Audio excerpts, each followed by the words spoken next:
I was kicked out of the house on Thanksgiving Eve. On the way, I found a stranded family. I towed their car for free. The man shook my hand. But when we arrived at his house, I froze in shock, realizing he was a millionaire. He gave me an invitation that still makes me shiver. I'm glad to have you here. Follow my story until the end and comment the city you're watching from, so I can see how far my story has reached. My name is Boyd, and I'm 62 years old. Yesterday was supposed to be Thanksgiving, but instead of carving turkey, I found myself packing my life into a single suitcase while my son Derek stood in the doorway, arms crossed, watching me like I was some kind of criminal. "You need to understand, Dad," he said, his voice cold and measured. "Cheryl and I have been talking, and we both agree that this arrangement isn't working anymore." I stopped folding my old flannel shirt and looked up at him. This was my son, the boy I'd taught to ride a bike, helped with homework, cheered for at every baseball game. The man standing before me now was a stranger wearing Derek's face. "What arrangement?" I asked, though my stomach was already sinking. I knew what was coming. Cheryl appeared behind him, her perfectly manicured fingers resting on his shoulder like she was claiming territory. She'd been working on this moment for months. I could see it in her eyes. The way she'd started making little comments about the electric bill, about groceries, about how cramped the house felt with 3 adults. "The arrangement where you live here rent-free while we pay for everything," she said, her voice dripping with false sweetness. "Derek and I are trying to start our own family, and we need space. We need privacy." I'd been living in their house for 8 months, ever since I'd lost my job at the hardware store. At 62, nobody wanted to hire an old man whose back ached and whose hands shook just a little when he was tired. I'd contributed what I could from my meager savings, helped with groceries, fixed everything that broke, shoveled snow, mowed the lawn. I thought I was pulling my weight. "I've been looking for work," I said quietly. "You know that." Derek's jaw tightened. "For 8 months, Dad. 8 months of excuses." "They're not excuses, son. The economy is tough for people my age." "The economy is tough for everyone," Cheryl snapped. "But the rest of us don't have the luxury of giving up." The words hit me like a physical blow. Giving up. I'd worked construction for 37 years, breaking my back to provide for Derek after his mother left us when he was 12. I'd sacrificed vacations, new clothes, my own dreams so he could have what he needed. And now, in my moment of need, I was accused of giving up. "I see," I said, my voice barely above a whisper. Derek shifted uncomfortably. For a moment, just a moment, I saw a flicker of the boy I'd raised. But Cheryl squeezed his shoulder, and whatever softness had appeared vanished instantly. "We've already cleared out the guest room," she said. "Your things are packed." They'd gone through my belongings while I was out applying for jobs. The violation felt worse than the eviction itself. I walked to the guest room and found my entire life reduced to 1 suitcase and 2 cardboard boxes. 43 years of marriage to Derek's mother, 23 years of raising him alone, 62 years of living, all of it deemed worthy of 3 containers. I picked up the suitcase. It was heavier than I expected. Not because of what was in it, but because of what it represented, the end of everything I thought I knew about family. "Where am I supposed to go?" I asked. "You'll figure it out," Derek said, but he couldn't look me in the eye. "You always do." "No," I wanted to say. "I don't always figure it out. I'm tired. I'm scared. And I have nowhere to go." But pride is sometimes all a man has left, so I nodded and walked toward the door. The November air bit through my thin jacket as I loaded my belongings into my 18-year-old pickup truck. The engine coughed and wheezed before finally turning over. I sat there for a moment, looking back at the house where I'd lived for the past 8 months, the house where I'd helped Derek make mortgage payments when he first bought it, the house where I'd painted the nursery for the grandchildren I'd never have. Through the window, I could see Derek and Cheryl watching me. They weren't sad. They weren't conflicted. They looked relieved. I put the truck in drive and pulled away from the curb. In my rearview mirror, I watched them close the door and turn off the porch light. The symbolism wasn't lost on me. The roads were nearly empty as I drove aimlessly through neighborhoods decorated with warm golden lights. Families were gathered around dining tables, sharing stories and laughter, grateful for what they had. I'd always imagined Derek and I would have many more Thanksgivings together. I'd pictured grandchildren eventually, teaching them the same things I'd taught him, passing down family traditions. Instead, I was driving through the cold November night with everything I owned in the back of a truck that might not make it through winter. I stopped at a 24-hour diner on the outskirts of town and ordered coffee I couldn't really afford. The waitress, a woman about my age with tired eyes and a kind smile, didn't ask why I was sitting alone on Thanksgiving night. She just kept my cup full and left me to my thoughts. My phone sat silent on the table. No calls, no texts. Derek had my number, but I knew it wouldn't ring. As I sat there, staring into my coffee, I tried to understand where I'd gone wrong. Had I been too much of a burden? Had I failed to see signs that I was unwelcome? Or had Derek simply become someone I no longer recognized, shaped by a woman who saw me as an obstacle to her perfect life? The truth was, it didn't matter anymore. What mattered was what came next, and for the first time in my adult life, I had absolutely no idea what that would be. The diner's warmth couldn't touch the cold that had settled in my chest. I was alone in a way I'd never been before, even after Derek's mother left. Then I'd had purpose, raising my son, providing for him, showing him what it meant to be a good man. Now, it seemed, all of that had been for nothing. I paid for my coffee and walked back to the truck. The engine turned over on the third try, and I pulled back onto the empty highway, driving nowhere and everywhere at once, carrying the weight of a lifetime of love that apparently hadn't been enough. I'd been driving for 3 hours when I saw them. The snow had started falling around midnight, and by 2 in the morning it was coming down hard enough to make the roads treacherous. I was somewhere outside Columbus, Ohio, my truck's heater barely keeping the frost off the windshield, when the headlights caught them. A family stood beside a burgundy sedan on the shoulder of Highway 23. Steam rose from under the hood, and even from a distance I could see the desperation in their postures. The man was trying to wave down passing cars, but vehicle after vehicle swept past without slowing down. Behind him, a woman sat in the driver's seat, with what looked like 2 small children in the back. Every instinct told me to keep driving. I had my own problems. I was homeless, nearly broke, and driving a truck that might die at any moment. The last thing I needed was to get involved with strangers, but I couldn't do it. Maybe it was the way the man's shoulders sagged when another car passed him by. Maybe it was the thought of those children sitting in a cold car in the middle of nowhere. Or maybe it was because I knew what it felt like to be abandoned, to have people look right through you when you needed help most. I pulled over, my truck's hazard lights joining theirs and painting the snowy darkness with urgent flashes of orange. The man approached carefully as I got out. He was younger than Derek, maybe early 30s, with dark hair and eyes that showed both relief and wariness. Smart man. You never know who's going to stop on a dark highway. "Thank you for stopping," he said, his breath forming clouds in the freezing air. "I'm Marcus. That's my wife Elena, and our daughters in the car." "Boyd," I replied, offering my hand. His grip was firm, calloused, a working man's hands. "What's the problem?" "Radiator, I think. Started overheating about 10 miles back, and now she won't start at all." He gestured helplessly at the sedan. "I've got roadside assistance, but they're saying it could be 4 hours before anyone can get here. Maybe longer with the weather." I walked over to look under the hood. The engine was still ticking from the heat, and I could smell the sweet scent of coolant. A blown hose, most likely. In this cold, with children in the car, 4 hours could be dangerous. "Where are you headed?" I asked. "Home, about 60 miles north of here, outside Delaware." He ran a hand through his hair. "I know it's a lot to ask, but do you think? Could you possibly give us a tow? I'll pay whatever you think is fair." I studied his face in the dim light. There was something genuine about him, something that reminded me of myself at that age when Derek was small, and every decision felt crucial. This man was trying to get his family home safely, the same way I'd always tried to get Derek home safely. "I don't have professional towing equipment," I said. "Just some heavy-duty straps in the truck. It's not ideal, but if you're willing to risk it." Relief flooded his features. "Yes, absolutely. How much do you want?" I thought about my dwindling bank account, the $73 in my wallet, the fact that I didn't know where I'd be sleeping tomorrow night. A tow job like this could easily run $200, maybe more. "Don't worry about it," I heard myself say. Marcus blinked. "I'm sorry. No charge. Let's just get your family home." He stared at me like I'd spoken a foreign language. "Sir, I can't let you do this for free. You're already going out of your way." I said, "Don't worry about it."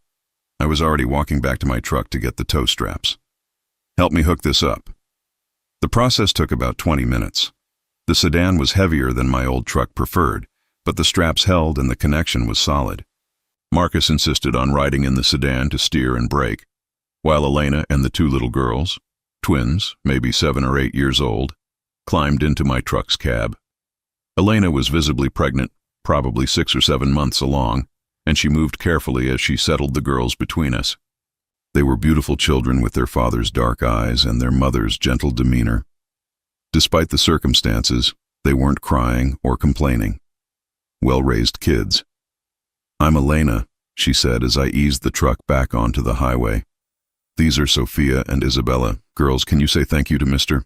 Boyd?" I supplied. "And there's no need for thanks." "Yes, there is," Elena said firmly. "You have no idea what this means to us." I focused on the road, keeping our speed steady and safe. The weight of the sedan behind us made every turn and hill a careful negotiation, especially with the snow getting heavier. But the truck was handling it better than I'd expected. "Are you from around here?" Elena asked. "Originally from Michigan," I said, "but I've been living in different places for a while now."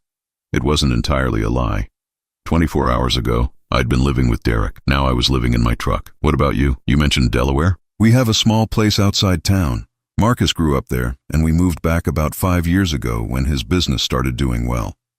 She paused, then added, "He's in real estate development, commercial properties mostly." I nodded, concentrating on a particularly slippery stretch of road. Sophia, the little girl pressed against my right side, had fallen asleep despite the truck's rough idle. Isabella was fighting to stay awake, her head bobbing every few seconds. "This is very kind of you," Elena continued, "especially on Thanksgiving night. Don't you have family waiting for you?" The question hit me like a punch to the gut. I kept my eyes on the road and my voice steady. "Not tonight." She must have heard something in my tone because she didn't push. We drove in comfortable silence for a while. The only sounds, the truck's engine, the whisper of snow against the windshield, and the soft breathing of the 2 little girls. About 40 minutes into the drive, Isabella stirred and looked up at me with sleepy eyes. "Are you a grandpa?" she asked in that direct way only children can manage. "Isabella," Elena said quietly, "that's not polite to ask." "It's okay," I said, though my chest tightened. "No, sweetheart, I'm not a grandpa." "Would you like to be?" Isabella asked. The innocence of the question nearly broke me. Here was a child I'd known for less than an hour, asking me something I'd dreamed about for years but was beginning to think would never happen. "Maybe someday," I managed. Isabella nodded seriously and settled back against my arm. Within minutes, she was asleep too. Elena watched the exchange with thoughtful eyes. "You're good with children," she observed. "I raised my son by myself for most of his childhood," I said. "You learn." That must have been difficult. It was worth it. The lie came easily, though it left a bitter taste in my mouth. The GPS on Marcus's phone, which Elena was holding, indicated we were getting close. I could see the faint glow of town lights through the snow, and my heart sank a little. This strange, peaceful interlude was almost over. Soon I'd be alone again, back on the highway with nowhere to go. But as we turned off the main road and followed a winding path through what looked like countryside, I began to realize that Marcus and Elena's small place might not be quite what I'd imagined. The headlights swept across manicured lawns, a wrought iron gate, and a driveway that seemed to stretch forever into the darkness. Whatever Marcus did in real estate development, it was clearly very successful. And that's when I knew that this night was about to become even more complicated than I'd imagined. The house that emerged from the darkness as we followed the winding driveway wasn't a house at all. It was a mansion. 3 stories of stone and timber rose before us, with warm light spilling from dozens of windows. Even in the snow, I could see the careful landscaping, the circular fountain now covered for winter, the multi-car garage that probably cost more than most people's homes. I sat in stunned silence as Marcus guided us to a stop near the front entrance. This wasn't just successful. This was wealth on a level I'd never encountered before. Elena seemed to notice my shock and gave me a gentle smile. "I know it looks like a lot," she said quietly, careful not to wake the girls.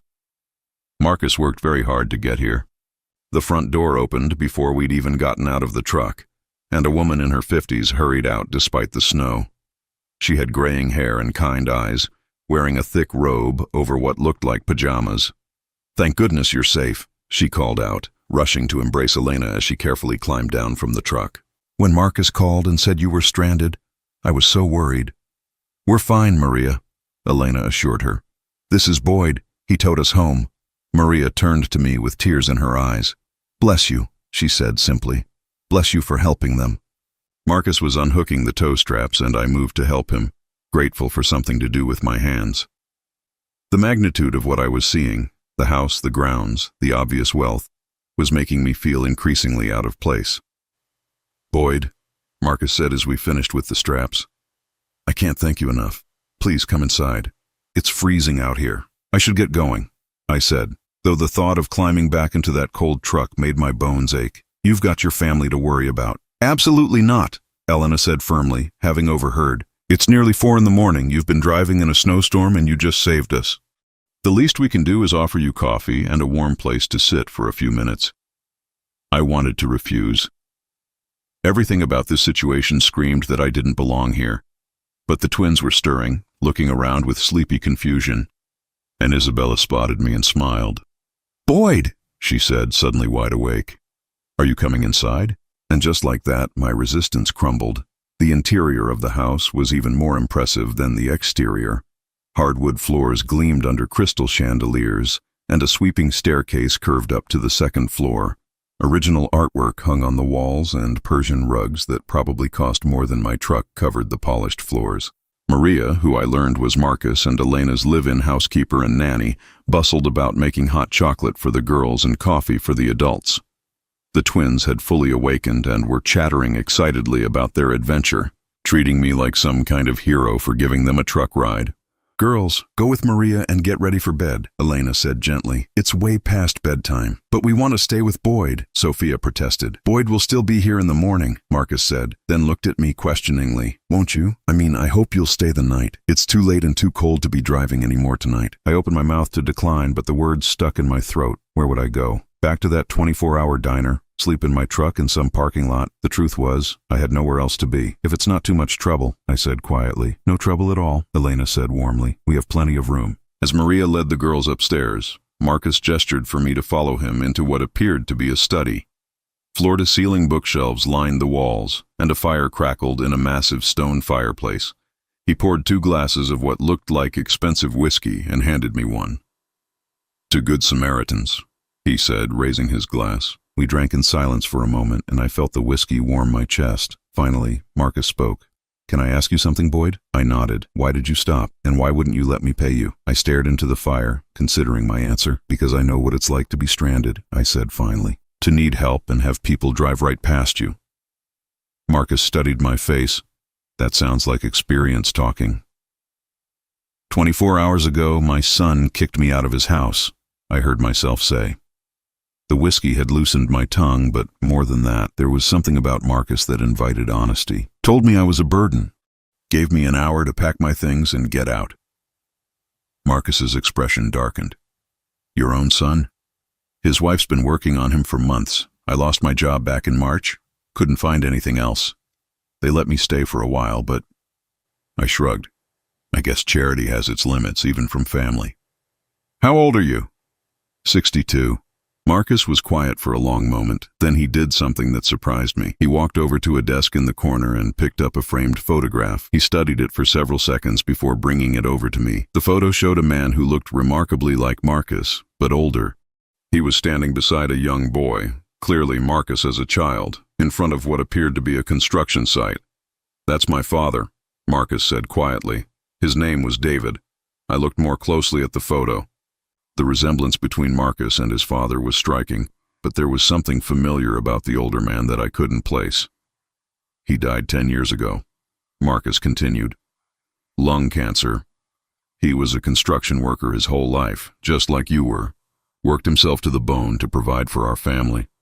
I'm sorry for your loss." Marcus sat down across from me, still holding the photo. "The thing is, Boyd, I never got to tell him I forgave him." "Forgave him for what?" Marcus's jaw tightened. "When I was 16, we had a huge fight. I was angry, rebellious, thought I knew everything. I told him I hated him, that I wished he wasn't my father. He slapped me, the only time he ever laid a hand on me, and I ran out of the house." He paused, his fingers tracing the edge of the photo frame. "My mother took his side, said I was ungrateful, that I needed to apologize, but I was too proud, too stubborn. I moved in with friends, got a job, put myself through college. I spent years proving that I didn't need him. that I could make it on my own. But you did, I said. Look at all this. Yeah, I did. And you know what the worst part is? He was proud of me. When I started making money, when I bought this house, when Elena and I got married, he never stopped loving me, never stopped hoping we'd reconcile. My mother would call and tell me how much he missed me, how he'd drive by my office building sometimes just to see if he could catch a glimpse of me. The pain in Marcus's voice was raw, immediate. I could see where this story was heading. By the time I was ready to swallow my pride and reach out to him, it was too late. He'd been diagnosed and he only had a few weeks left. I went to see him in the hospital, but he was so weak, so medicated. I don't even know if he understood what I was trying to say. Marcus looked up at me and I saw tears in his eyes. I've lived with that regret every single day for the past 10 years. The knowledge that I let pride and anger cost me years with a man who loved me unconditionally. I felt something cold settle in my stomach. Marcus, why are you telling me this? He leaned forward, his gaze intense. Because when I saw you tonight, standing there in the snow helping a stranger's family, asking for nothing in return, you reminded me of him. And when you told me about your son, about what he did to you, Marcus shook his head. I see a second chance. A second chance for what? Marcus stood up and walked back to the fireplace. Boyd, I want to make you an offer, but I need you to hear me out completely before you say anything. My heart was pounding now. What kind of offer? I want you to stay. Not just tonight, I mean permanently. Live here, be part of our family. Marcus turned to face me.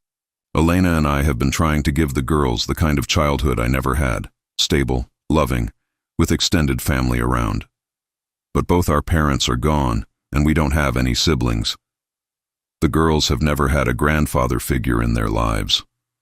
I stared at him. Marcus, you don't even know me. I know enough. I know you risked your own safety to help strangers in a snowstorm. I know you wouldn't take money from a man who obviously needed to get his pregnant wife and children home safely. I know you raised a son by yourself and did your best to be a good father, even if he can't see that now. The room was spinning a little, and I wasn't sure if it was the whiskey or the magnitude of what Marcus was suggesting. You're talking about charity, I said. I won't be anyone's charity case. This isn't charity, Boyd. This is family. Something I never had with my own father. Something you're not getting from your own son. Elena and I have more money than we know what to do with. But we can't buy the things that matter most. Wisdom, experience, the kind of love only a grandfather can give. I stood up abruptly, the whiskey glass shaking in my hand. This was too much, too fast, too good to be true. I need some air, I said. Marcus nodded. The guest room is upstairs. Second door on the right. Think about it, Boyd. Think about what it would mean for all of us. As I climbed those elegant stairs to a guest room that was larger and more luxurious than any place I'd ever lived, I couldn't shake the feeling that my entire life had just taken a turn I never could have imagined. I didn't sleep that night. I lay in a bed that was bigger than my entire studio apartment back when I had an apartment, staring at the ceiling and trying to make sense of what Marcus had offered me. The guest room was decorated with the kind of understated elegance that spoke of real wealth. Not flashy or gaudy, but everything carefully chosen and beautifully crafted. Through the window, I could see the ground stretching away into the darkness, snow still falling steadily. Somewhere in this house, a family slept peacefully, and I was the stranger who had somehow stumbled into their world. A soft knock on the door interrupted my thoughts. "Come in," I said, expecting Marcus. Instead, Elena entered, carrying a steaming mug. She was wearing a thick robe over pajamas, her pregnant belly visible beneath the fabric. She moved carefully, the way women do in their final trimester. "I brought you some tea," she said, setting the mug on the nightstand. "Chamomile. It helps with sleep." "Thank you." I sat up in bed, pulling the covers around my waist. "You didn't need to do that." Elena settled into the chair beside the bed with a slight grunt. "Marcus told me about your conversation," she said without preamble, "about his offer." I felt my cheeks flush. "I'm sorry if he spoke out of turn. I know this is your home, your family. You should have a say in any decisions." "You're right, I should." Elena smiled, and there was something mysterious in her expression, "which is why I'm here." She was quiet for a moment, her hands resting on her belly. I could see her gathering her thoughts. "Boyd, can I tell you something about my husband? Something he probably didn't mention because he's too humble." I nodded. 5 years ago, when we moved back here, Marcus wasn't just successful, he was empty. Oh, he had all the trappings of success. The business was thriving. We had this house, plenty of money. But he was haunted by his relationship with his father. He threw himself into work, trying to prove something to a man who was already gone. Elena shifted in her chair, wincing slightly. The girls and I barely saw him. He'd leave before they woke up and come home after they were asleep. He was physically present but emotionally absent, and I was terrified we were going to lose him to his regrets. What changed? 2 years ago, we were at Sophia and Isabella's school for a Grandfather's Day event. All the other children had grandfathers there, reading with them, playing games, just being present. Our girls sat by themselves, and I watched Marcus's face crumble. That night he cried for the first time since I'd known him.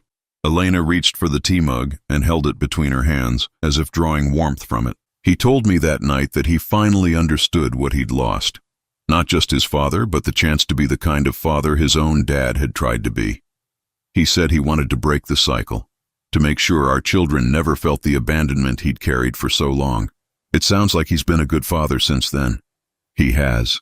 But Boyd, you have to understand, Marcus sees patterns everywhere. It's what makes him successful in business. And when he met you tonight, when he heard your story, he saw an opportunity to heal something that's been broken in both your lives. I took a sip of the tea. It was perfect. Not too hot. Sweetened just right. Elena, I appreciate what you're saying, but this is happening too fast. You don't know anything about me. I could be dangerous, unreliable, any number of things. Elena laughed, a warm sound that filled the room. Do you think we're naive, Boyd? Do you think Marcus built this life by being careless about people? I don't understand. While you and Marcus were talking, I made some phone calls. I called the hardware store where you worked, spoke to your former supervisor, Tom Patterson, I believe. My heart stopped. You investigated me. I did my due diligence. Tom told me you were the most reliable employee he'd had in 20 years. Said you never missed a day, always stayed late if a customer needed help, and that letting you go was the hardest decision he'd ever made as a manager. Elena leaned forward slightly. He also told me about the time you spent your own money to help an elderly customer fix her porch railing because she couldn't afford the materials, and about how you mentored the younger employees, teaching them skills that went far beyond what was required. I felt exposed, vulnerable. Those were just small things. Small things that reveal character, Elena said firmly. I also called your landlord from the apartment you had before you moved in with your son. Mrs. Chen, wasn't it? She said you were the best tenant she'd ever had, always paid rent early, helped other tenants with repairs, shoveled snow for the elderly residents. The room felt too warm suddenly. Why are you telling me this? Because I want you to understand that this isn't a spontaneous decision based on one act of kindness. Marcus and I talked for 2 hours after you went to bed. We've been looking for someone like you without even realizing it. Elena stood up carefully, one hand supporting her back. Boyd, we're about to have our third child. Sophia and Isabella are at an age where they need stability, guidance, the kind of wisdom that only comes from life experience. And Marcus. She paused. Marcus needs to give the kind of love he never got to give his father. What about what I need? I asked quietly. Elena smiled. What do you need, Boyd? The question hit me like a physical blow. What did I need? For months, I'd been focused on what I'd lost. My job, my independence, my son's respect. I'd been thinking in terms of survival, of just getting by. But what did I actually need? I need to matter to someone, I heard myself say. I need to feel like my life has purpose. And what would give you that purpose? I thought about the twins falling asleep against me in the truck. The way Isabella had asked if I wanted to be a grandfather. Sophia's smile when she saw me this morning. I thought about Marcus's pain over his lost father, Elena's quiet strength as she managed a household and prepared for another child. Being needed, I said finally. Not as charity, but as family. Elena moved to the window and looked out at the snowy grounds. Marcus has a trust fund set up for each of the girls, for college, for their futures. But money can't give them what you could give them. Stories about what it was like to grow up in a different era, lessons about hard work and perseverance, the kind of unconditional love that only a grandfather can provide. She turned back to me. Boyd, we're not offering you charity. We're offering you a chance to be the grandfather our children deserve and the father figure Marcus needs to heal his own wounds. And what's in it for you? Elena's smile was radiant. Peace of mind, knowing that when this baby comes, I'll have help from someone who's raised a child, knowing that Marcus won't carry his regrets alone anymore, knowing that our children will grow up understanding what family really means. A comfortable silence settled between us. Outside, the snow had stopped, and the first hints of dawn were beginning to lighten the sky. "There's something else," Elena said softly. "Something Marcus didn't tell you because he didn't want to influence your decision." "What's that?" "His business partner is looking for someone to oversee property maintenance for their commercial properties. It's not glamorous work. Basic repairs, tenant relations, that sort of thing. But it's steady employment with good benefits, and it would give you financial independence." My throat tightened. Why would he do that? Because family takes care of family. And because a man needs to feel useful, needs to contribute. Marcus understands that. Elena moved toward the door, then paused. "Boyd, I want you to know that if you decide this isn't right for you, we'll understand completely. Marcus will help you find a place to live, help you get back on your feet. No strings attached, no guilt. But if you stay..." She trailed off, and I saw tears in her eyes. "If I stay? If you stay, you'll be giving our family something we didn't even know we were missing. And maybe, just maybe, you'll find that the love you thought you'd lost was just waiting for you somewhere else." After Elena left, I sat in that chair by the window and watched the sun come up over the grounds. In a few hours, the twins would wake up and come looking for me, expecting me to be there. Marcus would make breakfast and talk about ordinary things, the weather, plans for the day, what the girls wanted for Christmas. For the first time in months, I could picture a future that didn't involve sleeping in my truck or taking odd jobs just to survive. I could see myself helping Sophia with homework, teaching Isabella how to change a tire, holding Elena's new baby while she rested.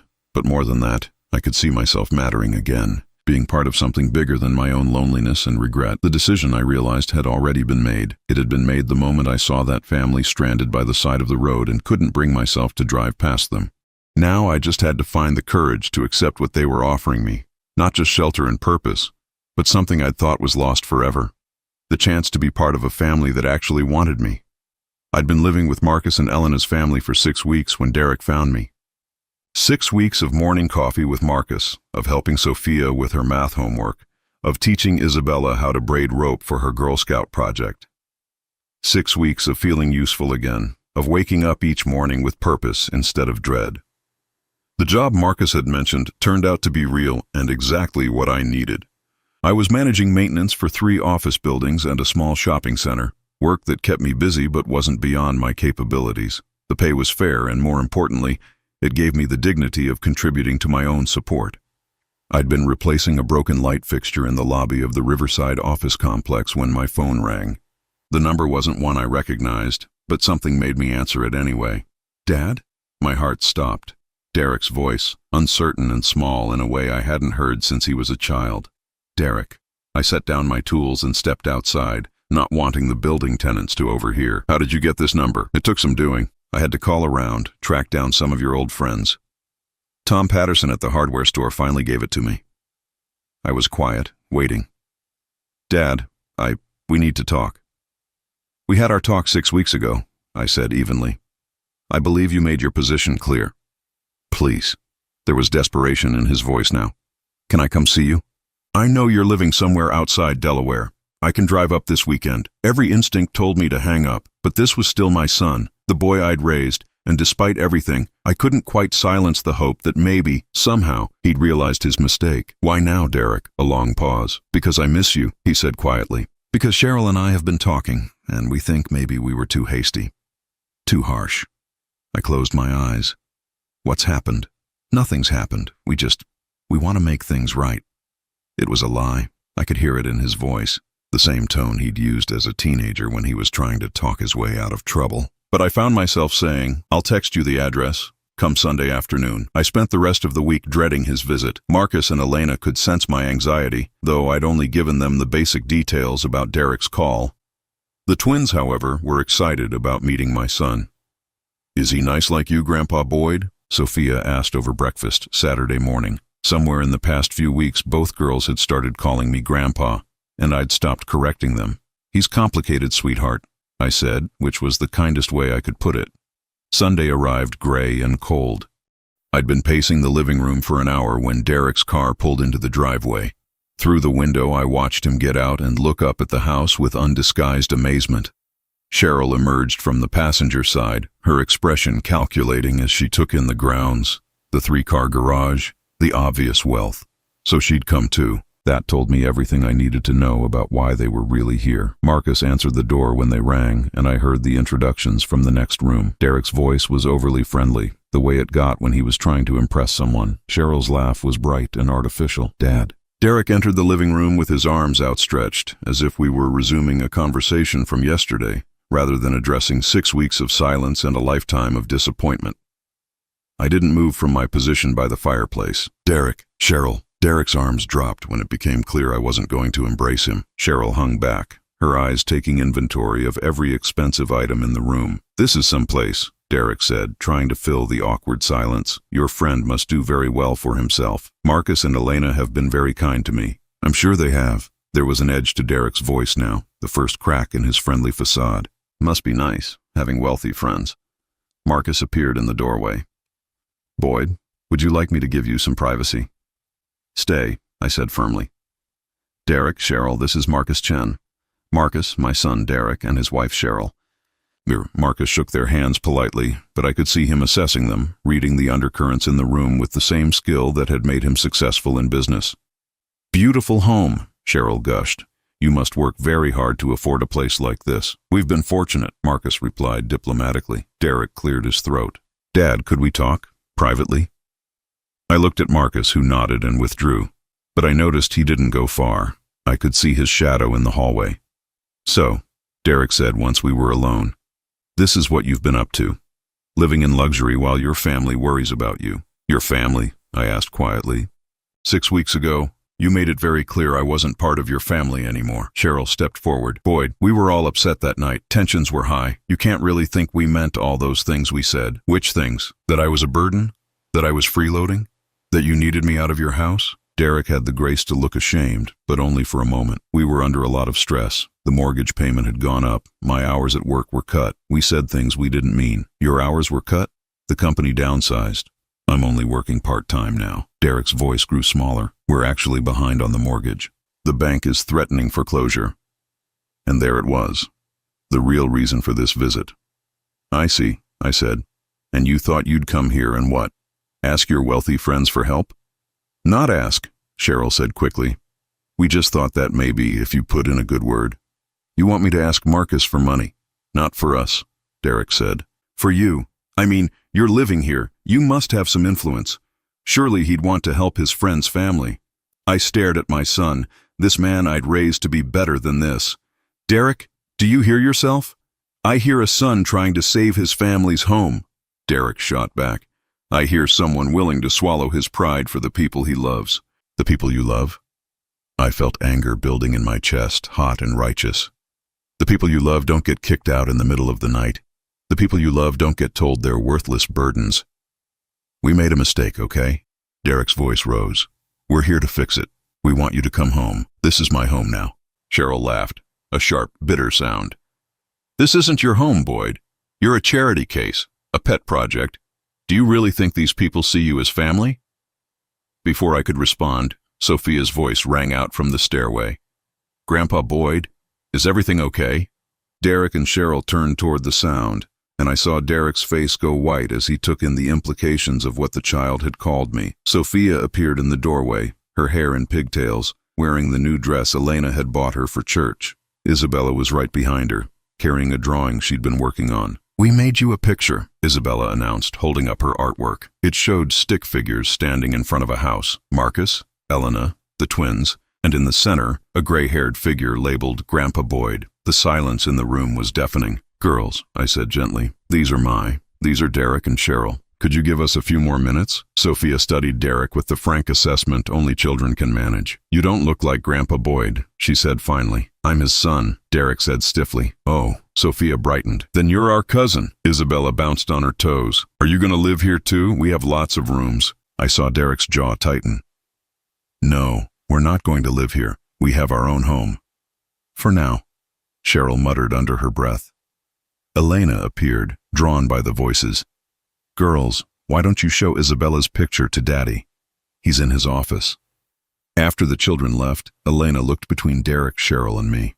The tension in the room was thick enough to cut.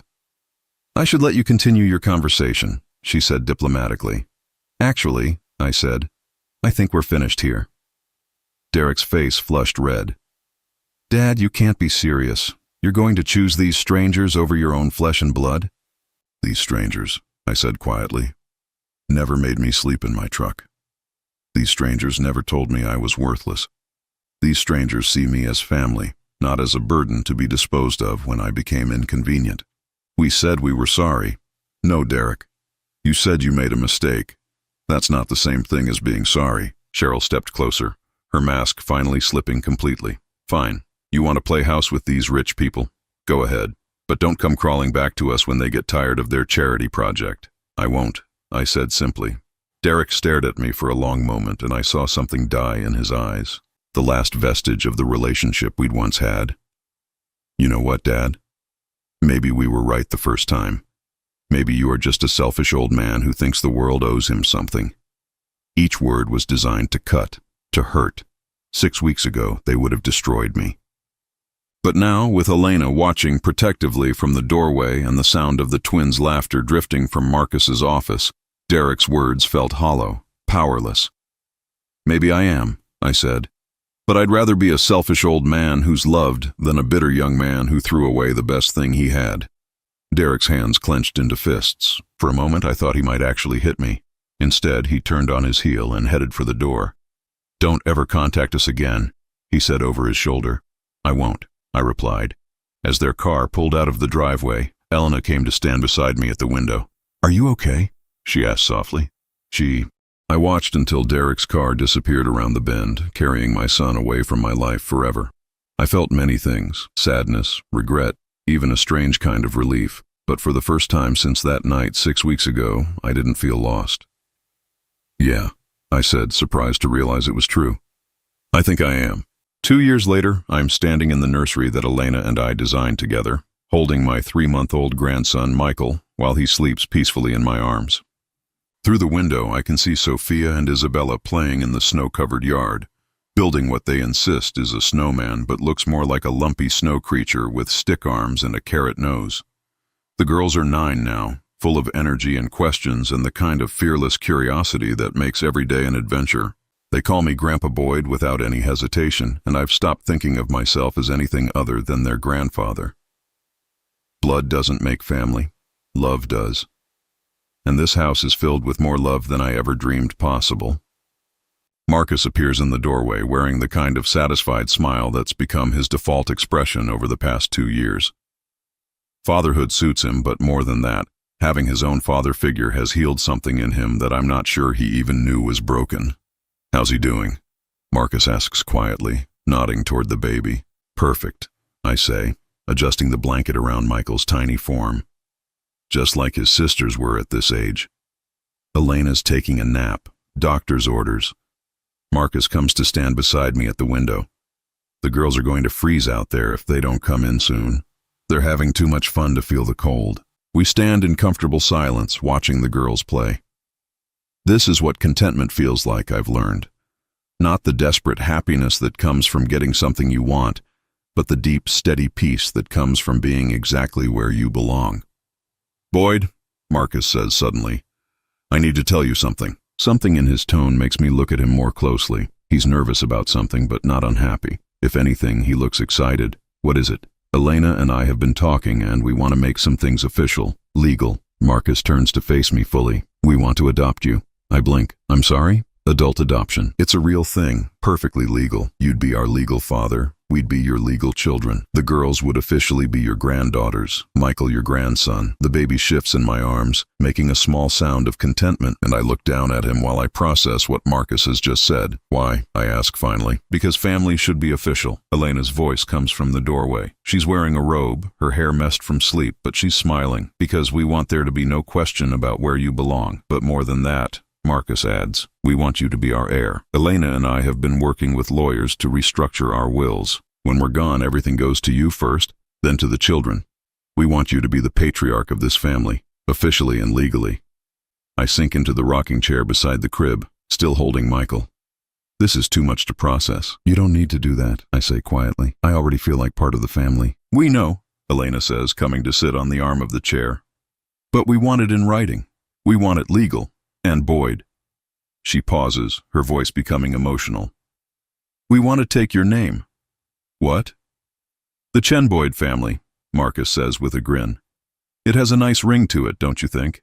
I stare at them both, these two remarkable people who pulled me from the lowest point of my life and gave me purpose again. I don't know what to say. Say yes, Sophia calls from the doorway. She and Isabella are standing there, snow-covered and red-cheeked from the cold.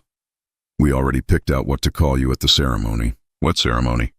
The family ceremony, Isabella explains, as if it's obvious. When you officially become our legal grandpa, we're going to call you Patriarch Boyd, like in the history books. I laugh, the sound mixing tears and joy in equal measure. Patriarch Boyd, it's very distinguished, Sophia says solemnly. Elena reaches over and takes Michael from my arms, settling him against her shoulder. The girls have been in on this for months. They helped us plan everything. You've been planning for months? Ever since Derek's visit, Marcus admits. That day, watching how you handled him, seeing how you chose us over blood family. Elena and I knew we wanted to make this permanent. We wanted to make sure you could never doubt your place here. I think about Derek sometimes, wonder how he's doing, whether he and Cheryl managed to save their house. I found out through mutual acquaintances that they didn't. They lost the house 6 months after that confrontation.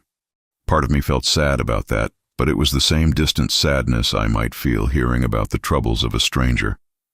Derek made his choice when he threw me away, and I made mine when I chose to stay. There's something else, Elena says, her eyes twinkling with mischief. Something the lawyer suggested that we thought you might like. What now? Marcus pulls out a legal document and hands it to me. I read the header twice before it sinks in. A name change? I look up at them. You want to change your last name to Boyd? All of us, Elena confirms. Marcus Boyd, Elena Boyd, Sophia and Isabella Boyd, Michael Boyd. One family, one name. I feel tears starting and I don't try to stop them. Your name is Chen. Your family legacy. My family legacy is whatever I choose to make it, Marcus says firmly. And I choose to make it about the man who taught me what it really means to be a father. Sophia bounces on her toes. Can we tell him about the other surprise? What other surprise? I ask, though I'm not sure I can handle any more emotions today. Isabella runs to the window and points outside. Look, I stand and peer out the window. There, parked in the driveway next to Marcus's BMW and Elena's SUV, is a brand new pickup truck. It's silver, gleaming in the afternoon sun, with a red ribbon tied around the front bumper. Happy Gotcha Day, Grandpa Boyd! Both girls shout in unison. Gotcha Day? The day we got you, Sophia explains. 2 years ago tomorrow, when you helped us on the highway and came home with us. Elena laughs. We figured you needed a proper truck for all the projects you keep taking on around here. It's true. In the past 2 years, I've built the girls a treehouse, renovated the garden shed, constructed raised beds for Elena's vegetable garden, and helped Marcus design a workshop in the garage. Having purpose, having projects, having people who depend on me, it's given me energy I didn't know I still had. The keys are in the kitchen, Marcus says. Want to take her for a test drive? Can we come? Isabella asks. Absolutely, I say, then pause. But first I need to say something to all of you. The room goes quiet, even baby Michael seeming to sense the solemnity of the moment. 2 years ago, I thought my life was over. I thought I'd failed as a father, that I was useless, that I'd never matter to anyone again. I look at each of their faces, Marcus with his kind eyes, Elena with her gentle strength, the twins with their boundless love and energy, baby Michael sleeping peacefully in his mother's arms. You saved me, I continue, not just from being homeless or broke or alone. You saved me from disappearing entirely. You gave me back my purpose, my identity, my reason for getting up every morning. Boyd, Elena starts, but I hold up a hand. Let me finish. I need to say this. I take a deep breath. I've learned that family isn't about who shares your blood, or your last name, or your genes. Family is about who shows up, who stays, who sees value in you when you can't see it in yourself. I look at Marcus. You saw something in a broken-down old man stranded on a highway, something worth saving. You gave me not just a home, but a place in your family. I turned to Elena. You trusted me with your children, made me feel needed and useful when I thought those days were behind me forever. Finally, I kneeled down to the twins' level. And you too showed me what it means to be loved unconditionally, no questions asked, no conditions attached. Sophia throws her arms around my neck. Does that mean yes to the adoption? I hug her tight, then reach for Isabella too. That means yes to everything. The adoption, the name change, the ceremony, all of it. Even to Patriarch Boyd? Isabella asks solemnly. Especially to Patriarch Boyd. The next hour is a whirlwind of activity.